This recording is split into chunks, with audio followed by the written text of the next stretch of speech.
նախագիծ հիմա որ մի մասը այդ հանքաքարի տեղափոխման իրականացնելու ենք կոնվեյերներով, որը էլեկտրոէներգիա է սպառելու, այսինքն դա էլ թույլ կտա հետագայում այդ նույն էլեկտրոէներգիան արդեն վերականգնող աղբյուրներից ստացել էլեկտրոէներգիայով օգտագործել։ Մի այլ ուղղություն դրա մեջ այն է, որ մեր մեքենաները, այսինքն փոքր մարդատար մեքենաները պետք է լինեն էլեկտրական, այսինքն բենզինի կամ դիզելի վառելիքի փոխարեն լինեն էլեկտրական, այսինքն միանգամից մի քանի ուղղությամբ այդ առաջին ստրատեգիան ունի 3 փուլ, առաջին փուլը այդ 3 ուղղություններն են մեր սեփական արևային կայանը հանքի մեջ տեղափոխում է մի մասը լինի էլեկտրոէներգիայով եւ մարդատար մեքենաներն էլ անցնենք փուլ էլեկտրական։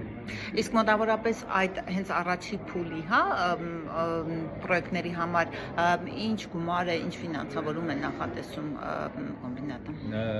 Տենց կոնկրետ չկա, որ դա պետք է գնահատվի, այդ նույն օրինակ կոնվեյերային համակարգը շատ մեծ գումարներ է, դա միլիոնավոր դոլարների մասին է խոսքը, բայց կոնկրետ մենք չգիտենք, որովհետև ունենք մի քանի առաջարկ, ինչպիսի տեխնոլոգիայով դա պետք է արվի, երբ որ կատարվի ընտրությունը տեխնոլոգիայի, դրանից հետո արդեն կարանք հասկանանք իր արժեքը։ Մեկ էլ դուք մետաղաձուլարանի պրոյեկտ էլ ունեիք, այդ պրոյեկտն էլ կներկայացնեք, որ փորում է հնարավորությունները։ Մետաղաձուլարանի պրոյեկտը կար, դա իրականացվում է, ոնց որ այդ պրոյեկտի մասին քննարկումները եղել է ոչ ԶՊՄԿ-ում, եղել է ԶՊՄԿ-ի սեփականատիրոջ եւ կառավարության միջեւ, այդքան ԶՊՄԿ-ը ոնց որ մասնակից չէ, որ ես ներկայացնում եմ Զանգեզուրի պենզամոլիբդենային կոմբինատը եւ Զանգեզուրի պենզամոլիբդենային կոմբինատի ղեկավարությունը չի մասնակից չէ գործընթացը, ավելի ոնց որ բարձր մակարդակով այդ գործընթացը, իրականում դա շատ խոշոր եւ բարդ նախաձեռնություն է, որովհետև Հայաստանում օրինակ ամենամեծ խնդիրը դրա հետ կապված է, որ բավարար քանակի կոնցենտրատ չունենք, խտանյութ չունենք, այսինքն լավ էֆեկտիվ արդյունավետ աշխատող ձուլարանի համար պետք է 100-200 տոննա պղինձ խտանյութում։ Հայաստանը այսօր դրությամբ արտադրում է բոլոր ձեռնարկությունները միասին մոտարապես 70,000 տոննա խտանյութ, այսինքն քաջարանը, հիմնական արտադրողը քաջարանն է, թեղուտը եւ ագարակը, այդ 3 ձեռնարկությունը միասին արտադրում է մոտ 70,000 տոննա խտանյութ, որը պղինձ խտանյութում, որը բավարար չի արդյունավետ ձուլարան ունենալու։ Այսինքն այդ հարցի լուծման առաջին քայլը ես տեսնում եմ, որ բոլոր պղինձ արտադրող ձեռնարկությունների արտադրողականությունը պետք է ավելանա։ Միայն դրանից հետո արդեն մնացած քայլերը, որտեղ բավարար չի մեր ունեցած պղնձի քանը։ Մեկ էլ ձեր կոմբինատը առաջին անցավ, հա, այդ TNCD-ի հաշվետվությանը, ինձ հետաքրքիր է ինչպես է նման խիստ միջազգային հաշվետվության հարթակների ներդրումը օգնում հայկական տնտեսությանը եւ հայկական տնտեսությանը ինտեգրվել համաշխարհային ֆինանսական շուկաներին։ Այդ կայուն զարգացման հաշվետվությունները շատ կարևոր են աշխարհում, որովհետեւ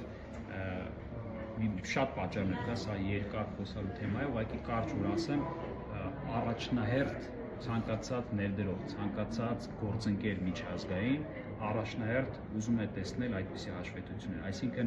դրանով եթե մենք կարող ենք այդ բարձր մակարդակի հաշվետվություններ տանել եւ դա այդ հաշվետվությունը մերն է, բայց ինքը անցնում է տարբեր process-ներ, որ հասկանալի որ դա հավաստի է,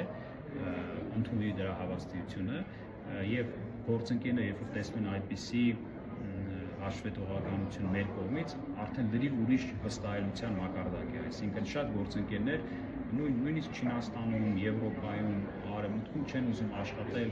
այնպիսի կազմակերպությունների հետ, որոնք ունեն այնպիսի մինիմալ հաշվետվողականություն, այսինքն դա այն մինիմումն է, որը պետք է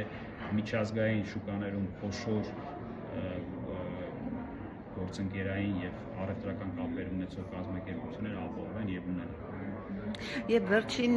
երևի ամենակարևոր եւ արդիական հարցը Իրանում տեղի ունեցող գործողությունները ինչ կերպ են անդրադառնում կոմբինատի աշխատանքի վրա եւ ինչ խոչընդոտների առաջ է կանգնում դրա հետ կապված։ Իրականում էական դեռ տենց բացասական ազդեցություն չունի, բայց կարծում եմ երկարատև եթե լինի այս ամեն ինչը ունենալու է բնականաբար, որովհետև զգալի մասը մեր ապրանքաշրջանառության մանավանդ գնումների մասով գալիս է Իրանով։ Դա կարելի է, դա լուծում կունենա իհարկե կարելի է փոխել այդ ճանապարհը, բայց բնականաբար դա ազդելու է գնի վրա, այսինքն արդեն իսկ այս նավթի գները, որ մենք տեսնում ենք, սկսել են ազդել դիզելային վառելիքի, բենզինի գնի վրա, քիմիկատների, այսինքն երկարատև եթե սա լինի, ոչ միայն մեծ, որը ամբողջ Հայաստանի տնտեսությանը վրա շատ վատ ազդեցություն է ունենալու եւ հուսով ենք, որ սա կավարտվի շատ շուտ ու լավ ձևով, որովհետեւ նույնիսկ մենք չենք կարող կանխատեսել ինչով սա կարող է ավարտվել։ Դա ամենամեծ, ամենառիսկային հարցը դա կանխատեսության ավելացումն է։ Դուք նշեցիք, որ որոշ ապրանքներ ներկրում եք, դա հենց իրանական տեսական Չէ, եւ ինչ կոնկրետացնեք։ Իրանական համարյա մենք տեսականի չունենք մեր ապրանքների, հիմնականում դա չինական ապրանքների տեսականն է, որը ամենակարճ ճանապարհը Իրանով է եւ մենք օգտվում ենք այդ ճանապարհից եւ ստիպված կլինենք, եթե սա երկարի արդեն ուրիշ ճանապարհներ որոնել, բայց նույնիսկ այս պահին մենք Իրանից ինչ-որ ապրանքներ գալիս են, նույն չինական ապրանքների մի մասը Իրանով է գալի, այսինքն այն չէ, որ ճանապարհը փակ է, ուղղակի ռիսկն է ավելացել։ Իսկ ինչ եք ներկրում կոնկրետ։ Օրինակ, հենց այս պահին մենք ներկրում ենք Չինաստանից մեծ խոշոր բեռնատար այդ հանքում աշխատող մեքենաներ, որոնք Իրանով գալիս են Հայաստան եւ իրանք շարժում են։ Այսինքն հիմնականում տեխնիկա է ներկրում։ Տարբեր տեխնիկա, քիմիկատներ, ինչ-որ մետաղական ինչ-որ կոնստրուկցիաներ, շատ տարբեր։ Չինաստանը խոշորագույն ոնց որ գործընկերն է մեր եւ շատ բաներ եք ընտրած գնում։ Շնորհակալություն շատ։ Շնորհակալություն։ Այսինքն